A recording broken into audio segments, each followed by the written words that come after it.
Our society often deems breastfeeding as sexual or inappropriate, and it's not. We're simply feeding our children with our body, with two things that might sometimes be sexual, but are definitely not sexual in the moment that we're feeding our child. There is a stigma around breast and chest feeding. There is lack of support in our society sometimes due to this, and there's lack of support in our families due to opinions and views. And I think support is very crucial when breast or chest feeding, because breastfeeding doesn't come easy to everyone. It is a natural thing, but it doesn't always come naturally.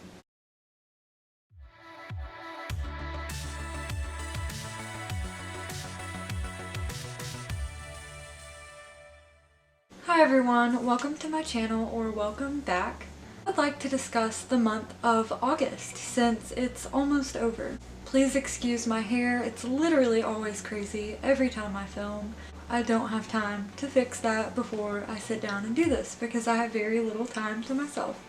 But I also have a massive cold sore, so just ignore that.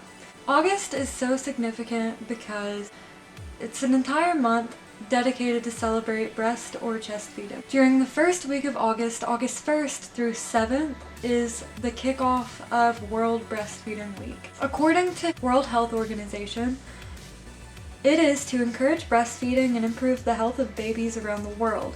It commemorates this, oh my gosh, I can't see, something declaration signed in August 1990 by government policymakers, World Health Organization, UNICEF, and other organizations to protect, promote, and support breastfeeding.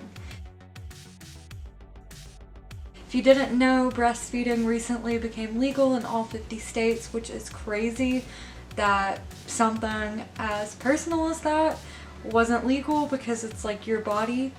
So, you know, that's wild, but yeah, if you didn't know, now you know. Basically, in efforts to normalize and promote breast or chest feeding, we do this every August. During my birthday videos, I often say breast or chest feeding. I just want to touch base on this really quick because I do it a lot, and I want to further explain that to maybe help you all learn some inclusive language. Our language is really important. It's especially important to be mindful of everyone. So being inclusive. Chest feeding, or feeding your baby with your body, is a good way to refer to breastfeeding for a person who may not identify as female or may not identify as having breasts. Some words can make a person feel triggered or uncomfortable. It doesn't take much to change your words for someone to make them feel comfortable and at ease in their own body.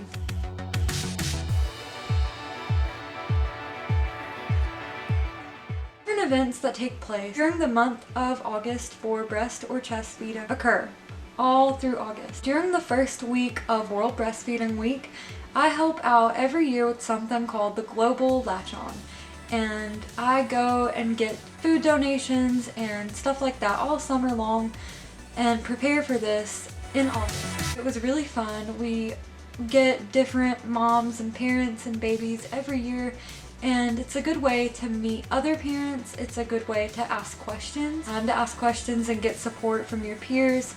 Sometimes there are professionals there that can help answer any breast or chest feeding related questions. It kind of feels like you have a community though, and I'm all about feeling less alone and making others feel less alone as well.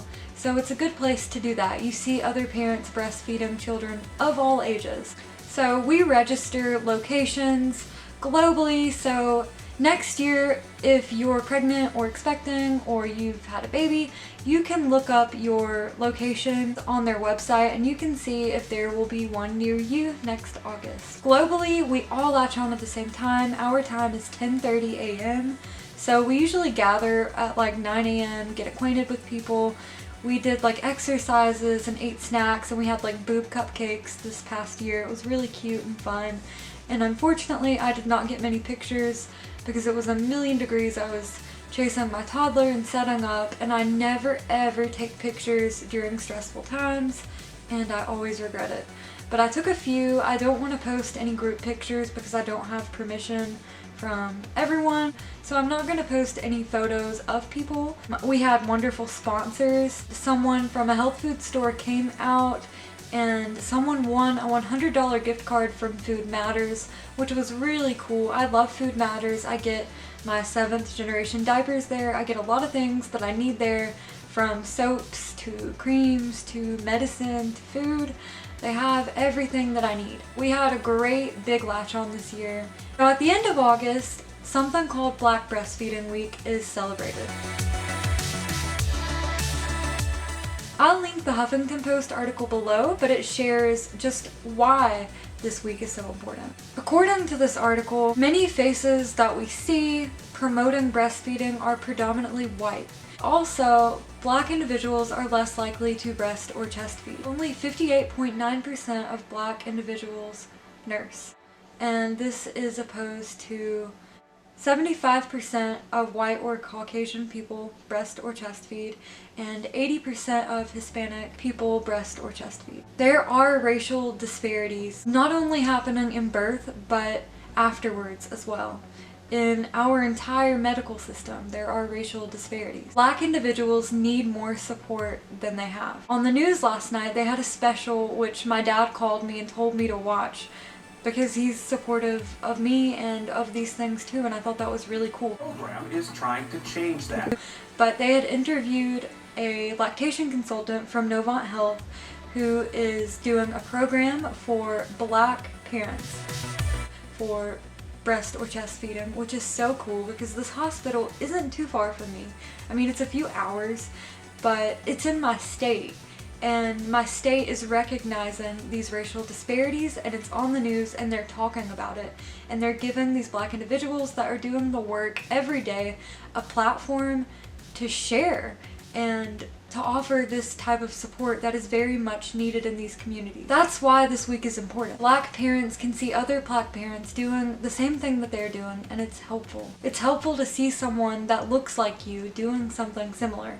Again, it makes you feel less alone, and we all need that sense of community and support. Some history on this subject goes back, unfortunately not too long ago, which can contribute to an individual having an aversion to nursing, or maybe not having much support in doing so. In an article that I read, certified nurse midwife Stephanie Johnson of Greensboro, North Carolina, conducted research as to why Black women weren't breastfeeding and found that, this is what she said, the echoes of slave women being forced to give up their milk still resounded, and Black women didn't talk to their sisters, daughters, and granddaughters about how to feed their babies.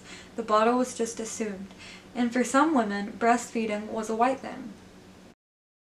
As a part of her research for a doctoral degree at UNC Chapel Hill School of Nursing, Johnson held focus groups to ask Black women about breastfeeding.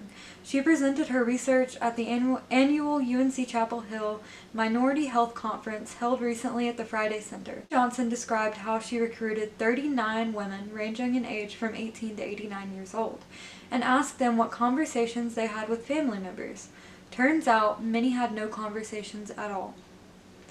In formula feeding group, it was just assumed, she said. Some women who had breastfed said it was a topic that couldn't be addressed in their families. If they didn't breastfeed, they didn't breastfeed at, say, their aunt's house, because they would tell them, you can't do that in my house, breastfeeding is nasty. You don't talk about boobies because breasts are sometimes seen as sexual and not as functional. And there was the enduring legacy of slavery. There were some older Black women who wanted to dissociate themselves from the past, from slavery, and from wet nursing. She said, explaining that often young slave women were pressed into giving their milk to white infants. The image of a mammy, when people would say that, reads one of the quotes Johnson collected from her groups. It did conjure up those pictures of these women feeding the white babies and all that. And the cultural memory has been passed down even to younger women. It really was amazing in my 18 to 29-year-old breastfeeding group that there was a young lady in there that said, yeah, the white man used to steal the slaves' milk, she said. Johnson explained that often slave women had to be away from their children at the cost of their own children's lives. Let all of that info sink in for a minute. I hear a lot about what about white breastfeeding week? Or people say creating a week separate from everyone else just points out more differences. There are differences. And when we say things like, what about me? What about white breastfeeding week? All lives matter, things like that. We are literally discrediting everything, all of that information that is being shared with us, and we're basically saying you don't matter and I matter. So we need to think about that. We really need to think about how are you listening to the people in your community? How are you listening to your friends and your neighbors and those who you support? We really need to start listening and hearing other individuals instead of speaking over them. One good way to support your friend is to listen and hear them. That means to never speak over someone who is speaking to you. If you truly think all lives matter or you want to be at peace with everyone, we gotta listen to this hard stuff first. We have to do the work, and the work is handed to us. We just have to listen. And this sometimes means that not everything's gonna be about us, and that's okay. I'm not a Black individual. I don't know what Black individuals face on a daily basis. I'll never experience racism. I'm a white woman. Sure, I've been mistreated in a birth setting. I've been poor, or I am poor, and I might not be treated so great. I might have all kinds of problems. I'll never ever face the issues that Black individuals have to face. Not in birth, not in breastfeeding, not in our everyday lives. With that being said, I hope that you all learned something today, and I hope you learned some about why this month is important. To those of you celebrating, leave a comment below. Let me know how long you've breast or chest fed, whether it was a day, an hour, a week, 7 years. Leave a comment below and let me know. Let me know how I'm doing in the comments. Thank you for watching. I'll see you next time.